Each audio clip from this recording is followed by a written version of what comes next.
భవనం లాంటి super good RB Chowdary గారి మూవీలో నాకు పాడేటువంటి అవకాశం కలిగించినటువంటి ఆర్బి చౌదరి గారు పెద్దలు వారికి, అదే మాదిరిగా డైరెక్టర్ గారికి, అదే మాదిరిగా చరణ్ సోదరుడికి, ఇక వేదిక మీద ఉండబడినటువంటి మా మిత్రులందరూ, ముఖ్యంగా అందరు హీరోలే, ఒక పేరు చెప్పి ఇంకో పేరు చెప్పకుండా ఇంతమంది కమెడియన్ల మధ్యన నా పాటకు వాళ్ళు డ్యాన్స్ ఆడుతున్నప్పుడు నా కళ్ళతో నేను కింద ఉండి చూసుకుంటున్నప్పుడు ఆ గౌరవం, ఆ ఆనందం, ఆ సంతోషం నాకు లెక్కలేనంత అనిపించింది ఈరోజు.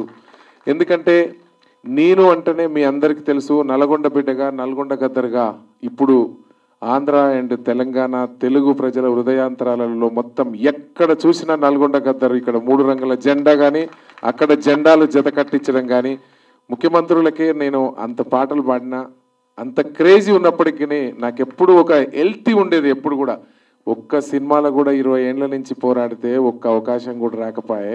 ఈ అవకాశం రాదు అని నా గమ్యం ఏమిటో తెలియక నేను ఆ ఎలక్షన్ పాటల్లో పాడుతున్నా. నేను ఎన్నడూ తృప్తి పడలేదు. దయచేసి సార్, మీరు ఇంత గొప్ప మనసుతోని ఈరోజు ఇంతమంది ఆ అన్నలందరి సమక్షంలో డ్యాన్స్ ఆడేటువంటి అవకాశం కలిగించినటువంటి మీ అందరికి కూడా ఎప్పుడు కూడా అన్నలు, మిమ్మల్ని అందరినీ కూడా మర్చిపోను.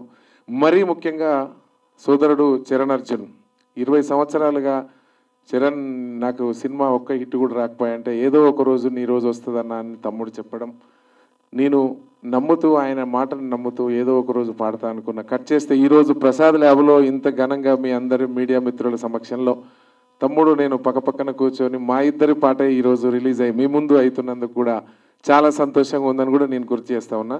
ముఖ్యంగా ఈ పాట హిట్కి చరణ్ అర్జున్ చాలా బలమైన కారణం.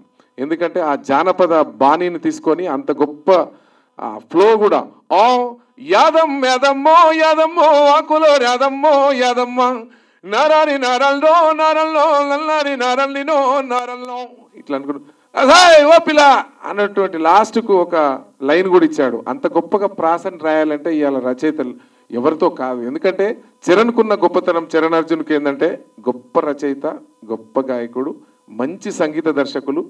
ఈ 3 కలిగినటువంటి దేవుడు కలిపిన బంధంగా నా సొంతంటి తమ్ముడు కాకపోయినా అంతటి ఆనందాన్ని కలగజేస్తూ మా అన్నకు ఇంత గొప్ప అవకాశం ఇవ్వాలి అని గుండె నిండా కోరుకొని ఈ అవకాశం ఇచ్చినందుకు మనస్ఫూర్తిగా తమ్ముడు చరణ్కి, మీడియా మిత్రులకి, వేదిక ముందున్నటువంటి నా అన్నతమ్ములందరికీ కూడా మరొక్కసారి చేతులెత్తి నమస్కరిస్తూ సెలవు తీసుకుంటాను.